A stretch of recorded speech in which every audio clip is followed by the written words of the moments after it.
Hey, we've made it to another Friday. How about that? Another Friday. So next week we'll have our first test on Wednesday. Then we're about halfway through, and on the downhill side of our online class here in electronic media communications, this operations class, management class, we're going to talk a little bit about some important things for management today with some really crappy slides, but the point will still be made.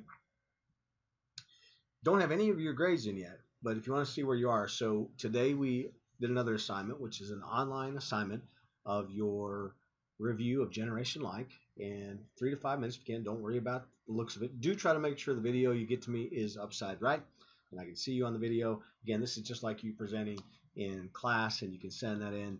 Be a 3 to 5 minute video. I gave you some suggested topics you can talk about. You don't have to do those. You can do your own thing on Generation Like, but get that. You'll have another written assignment next week to go on top of that. So those, with the first one you've done, will be worth 60 points of your overall score. The first test will be worth 100 points. Don't forget, we have your class participation, which will be another 50 points, and that all based on your discussion board. And there are people in the class who have not done anything on the discussion board, and that will end up in a low score on your participation.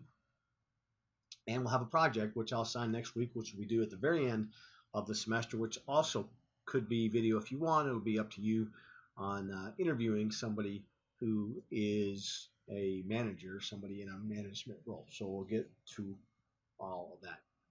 So we talked earlier in the class, in this session, about management roles, management skills, management function.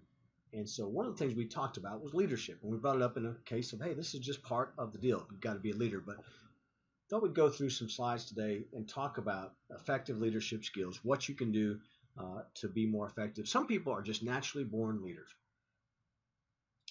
And you have to know the skills and competencies required for a leader to be effective and successful. Some people are really good at it. Other people, they really struggle in leadership roles. Some people don't like to get in front of people. Some people don't like to tell people what to do. You know, I've got a daughter who is a really dedicated rule follower, but she doesn't like to tell people what to do. So she said, I don't want to tell people what to do and what not to do. And that's one of the things you have to do as a leader. And so we'll go through some of these today. So basically, what is leadership? It's influencing people to get things done to a standard and quality above their norm, and doing it willingly, not doing it because, oh, the boss told me to do it, not doing it because, hey, I've got to do it, doing it because they want to do that as part of their job, as part of their everyday lives, as part of what they see they need to want to be successful. Again, success is one of those things that really is self-defined. My definition of success might be different than your definition of success or somebody else's definition of success. So leadership is influencing people to do those things and make them feel like, hey, I've been effective and I'm going to be effective and I want to do this. Management, if you remember this, controlling people and getting them to do things, while leading is influencing people to do things willingly. So some of you have had jobs, some of you have not. We talked about good jobs and good bosses and bad bosses. And we've all had managers, right, that you may or may not have thought very much of, but they're the manager, and you do what they tell you to do. Leaders are people that you want to do something for them. You want to follow this person. I work for a boss right now who's a great leader. I've worked for bosses before. They were the manager, they owned it, or they had a position of power. I work for a guy now who also has a position of power, but he makes you want to be better and do things the right way. This is very long, but the point is this: management is organized along hierarchical positions and authority. Your position as a manager or a supervisor gives you the authority to accomplish certain tasks and objectives in the organization. Organization is misspelled there, or it's spelled the European way there.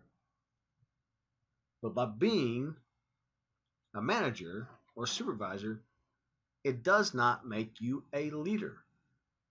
That might be a great true-false question on the test.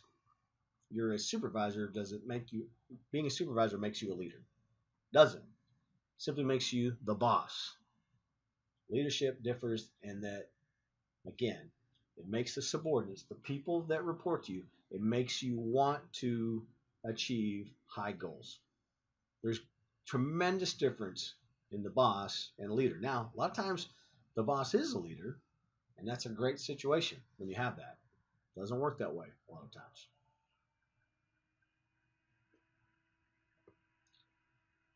So again, we're talking about hierarchy. Leadership is not about the position. People in position of authority are not all leaders. And some people just aren't cut out for it. I'd be interested in, and we'll talk about this in our discussion today. Do you see yourself as a leader? People who are not good leaders are oftentimes found in positions of authority. They may be there because of some of the following things. And again, I go back to what what you talked about in your early on uh, talks about your bosses.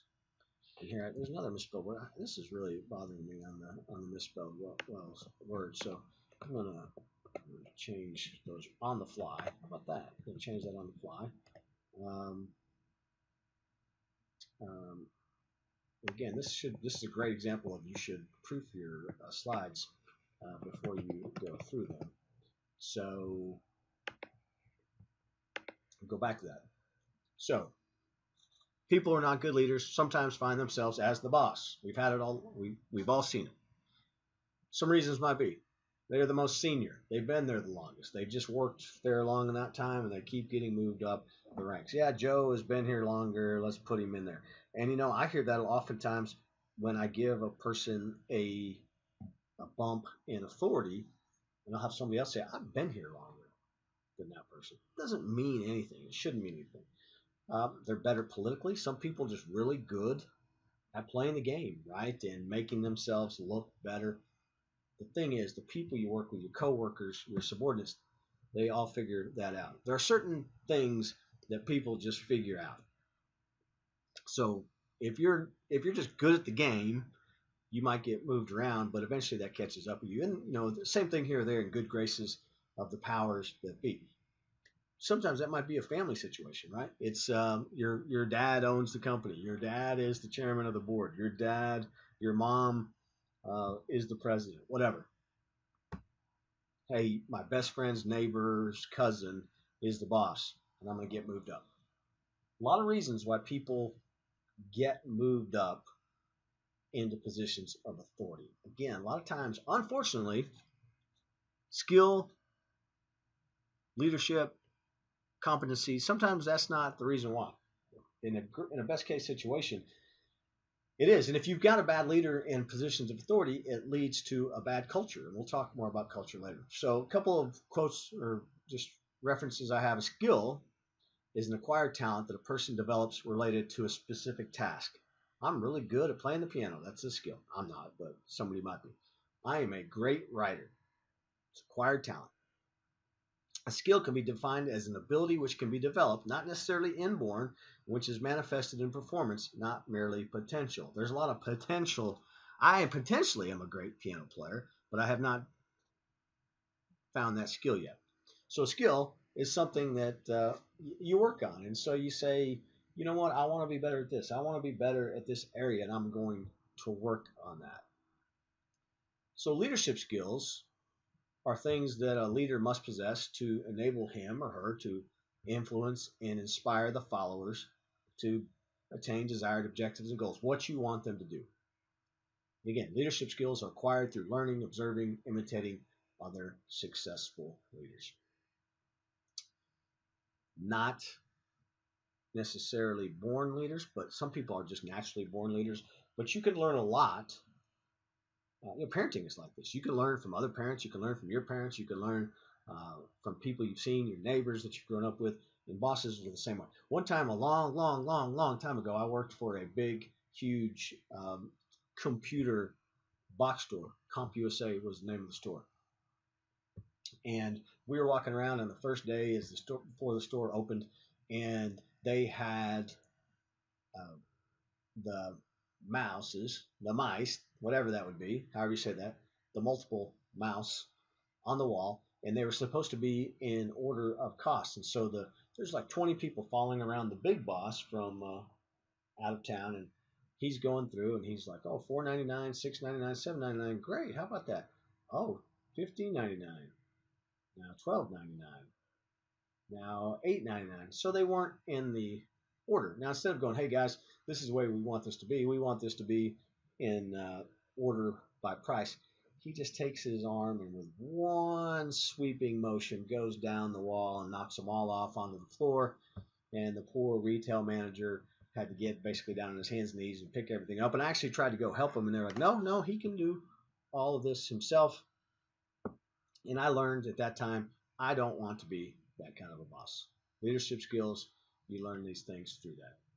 So, leadership skills as the huge subset, the set of leadership skills, I'm sorry, a set of leadership skills has all these smaller subsets. To be an effective leader, you've got to have some kind of personal skills to be able to have some emotional intelligence and have the ability to meet people and have the ability to stand in front of people and have the ability to do the things you have to do as a leader. And that's kind of tied in with this. These two are kind of tied together. Communication skill. You don't have to be a great public speaker. You don't have to be a performer, but it's good if you can communicate and understand what is bothering people, how you communicate your message to people, and that those tie together. Personal skill and communication skill. Thinking skill, just need to be able to think, right? You need to make decisions, and that's right there too. Decision making skill, being able to understand, think critically. That's one of the things I tell people that I think is good about graduate school. Really, not in our business. You don't really have to know about in our business, you don't really have to have a master's degree. I have one. You don't have to have one.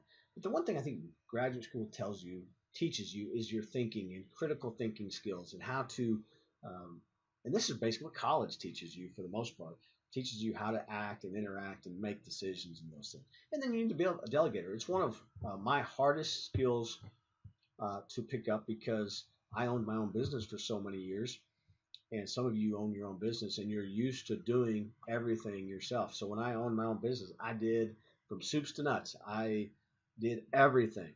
And so sometimes it's hard for me as a boss, as a manager, as a leader to say, hey, I want you to do this for me. And so it's something that you have to work on. And again, even at my age, I'm still learning and working on some of those skills. A personal skill, a leader must have the ability to motivate and influence himself or herself first. You've got to improve. You've got to impress yourself. You've got to be able to look in the mirror and lead yourself.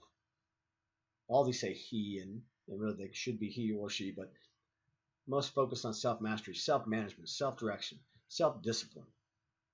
And you practice those until they become habit, right? So if you make lists all the time and you just dedicate yourself, I'm going to be a list person, eventually those things become a habit. But people aren't going to follow a leader who doesn't do the things he or she is asking of their people.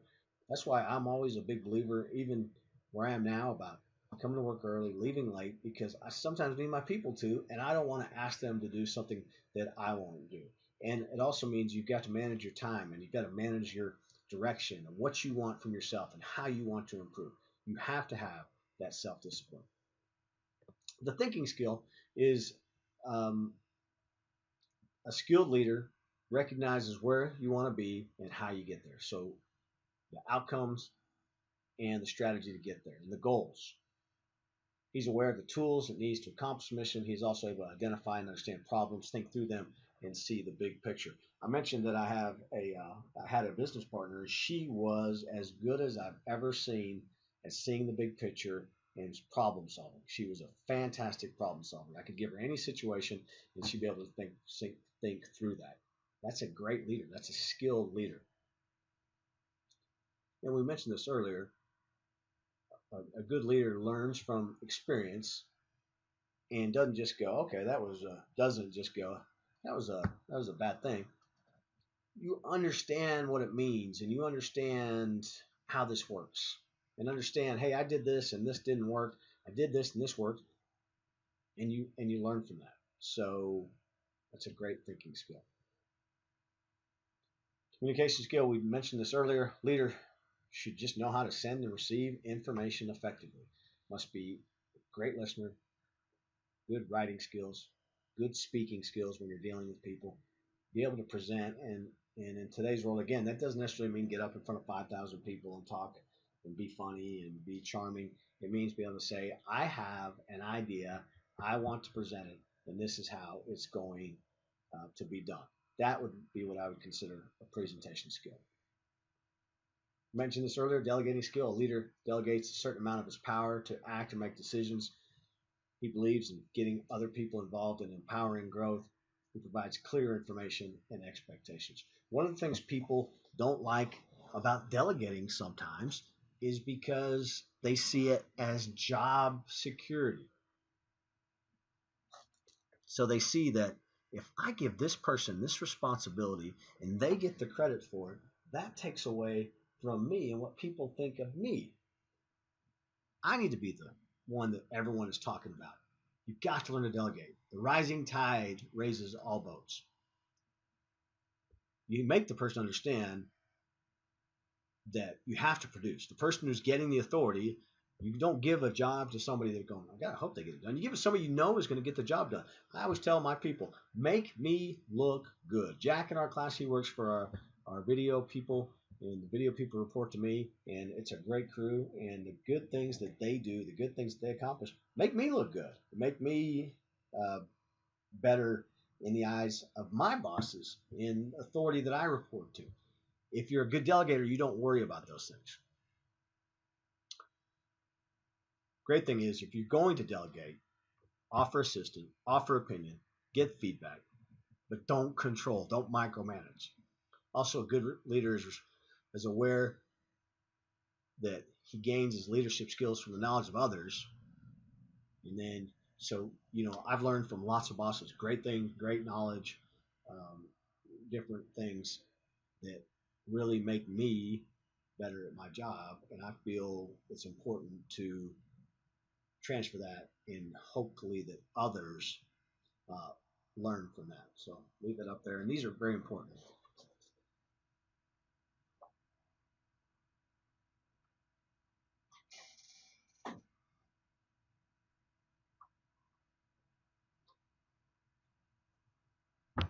So again, we talked about delegating, talked about communication, talked about thinking, talked about personal skill. You see all those personal skill. All these slides will be in the folder before your test. Decision making, the ability to make decisions. You have to think sometimes and act fast.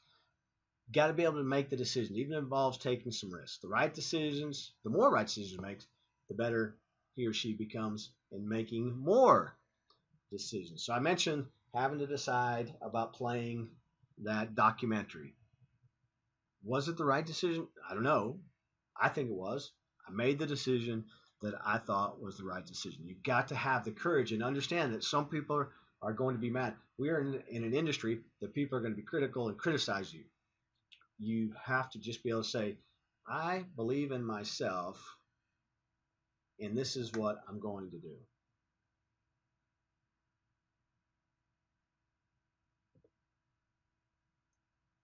Talk about competencies. Herringer writes, competence can be defined as the ability of an individual to perform a task using his or her knowledge, education, skills, and experience. Are you competent in this place? Are you competent as a leader? Are you competent as a writer? Are you competent as an editor? The ability to perform. It's one thing knowing the things, but also being able to perform those things. Competencies are the knowledge, skills, and attitudes that you currently have to allow you to perform your job. Competencies also can be thought of as a state or quality of being well qualified to perform a task. So, hey, they're competent at this. I think they will be able to do this. And really, competency is also very much like abilities. A person gains competency through education, training, experience, and sometimes they're just naturally good. Some people can pick up a golf club and they're just naturally good at golf. Somebody like me, I can train and train and train and train and not be good. You have natural abilities. Some people just gifted at certain things. Some people just gifted mathematically. So that is part of the entire skill set that you have. It's one thing to know what you're doing, but then also being able to do it, and then also putting together through all of those things how it's going to work. So there are competencies to leadership, and those competencies are being able to influence others, being able to foster accountability, to be able to build a positive working relationship, coaching people up. Sometimes people aren't what you want them to be, communicating effectively, working effectively, and then putting all that together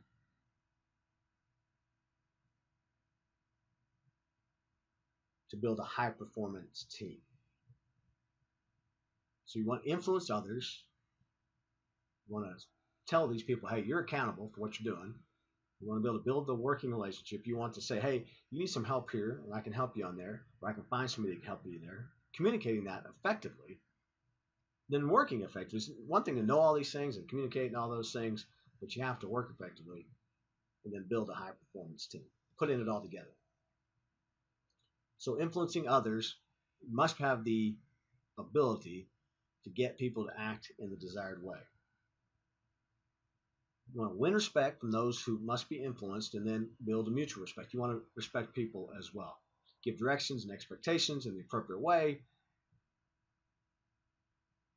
And also listening and also being able to say, I'm wrong. I listened to you and I'm wrong. Or, you know what? That's a great idea. Let's try that. So those are all part of that. It's all competency, are all competencies. Easier for you to say.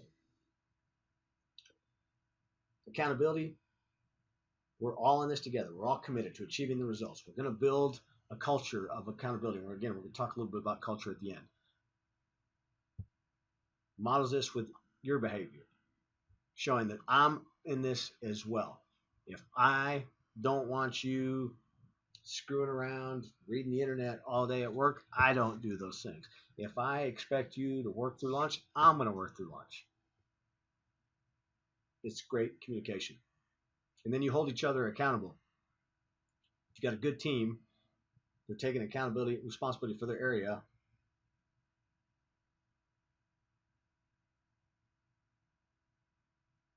You can react to deadlines and targets with positive or corrective feedback. Hey, you should have had this done by here. You didn't get it done.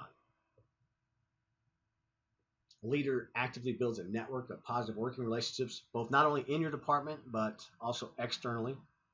And then you want to make sure that a relationship is positive and effective and it works well for both parties. A true leader, shows respect, not only themselves, but then respecting others as well. So again, you go back to the competencies of a leader. Foster accountability. You want to influence others. You want to build positive working relationships. Coaching for improvement. You look at every team member. You develop their potential. You make sure they're doing what you want them to do. Working with them to make sure they're contributing positively to the team. And then also looking at others and recognizing their strengths, where they might be better used, how they can be developed, what their personality style is like. Some people like a certain style, others don't. So you want to make sure you have that taken care of. And what motivates people? Some people are motivated by money. Some people are motivated by pats on the back. Some people are motivated by job title. Learning what motivates people and then ringing that bell. And to communicate effectively, you plan how you're going to identify the objectives, the method, the structure, reviewing the outcome of the communication, and using different forms of communication effectively. If you're going to deliver bad news, you don't deliver it through email. You do it in person. You don't fire somebody through email. You do it in person. Part of communicating effectively, showing respect and communicating those things effectively. And again, you look at again the prioritizing with that with the Euro spelling. A successful leader plans what he's going to do every day, prioritizes what's the most important, allocating the appropriate time to each. One of the things I have a tremendous issue with is emails. I get so many emails. I'm over 1,000 in my inbox right now. And so I always have to say, I'm going to take a certain amount of time to answer my emails. And you organize your structure, your process, your systems, and habits so that you can keep goals and objectives and targets in mind. Again, the leader organizes a team, builds a good team, has great processes, communicates to the team. And again, communication is the key. And a lot of times you'll hear this a lot if you work in a different place. Hey, we're a communications place and we don't communicate at all. Sometimes you just assume everybody knows something. So it's better to over communicate. Hey, here's what we're doing. Here's what's happening today. Here's what's happening this week. Here's what our goals are. And then you give feedback, celebrate achievements, and try to motivate. Challenge and encourage the team to improve and find ways to do things and do them better. And then understand the values. Develop, again, hey, you're good at this. I'm going to keep working with you on this. And these are our values. So all those go into building the culture. And so one of the things that we'll ask maybe in our class discussion tomorrow, what does the word culture mean to you? And in your opinion, what type of role do you have in impacting culture within the environment that you're associated with? So let's think of the class discussion board. Are you just going, hey, I'm just going to write something so that I can get my 50 points? Or are you actively communicating? Are you reading somebody else's and having a point of view and asking them questions? And then all of a sudden the culture of that message board, that discussion board becomes pretty cool, right? Where there's a lot of interaction. There's none of that right now. And I'm not saying that's required or asked for, just saying you can impact culture. And you think that'll work too. So if you come into work and you're grumpy and you're grouchy and all those things, you're called a toxic employee. And that's how you're going to impact. So why we talk about culture? With our environment, we deal with it on a daily basis. What is the culture of an office? And again, sometimes it's overlooked if it's not prioritized. What do we want the culture to be?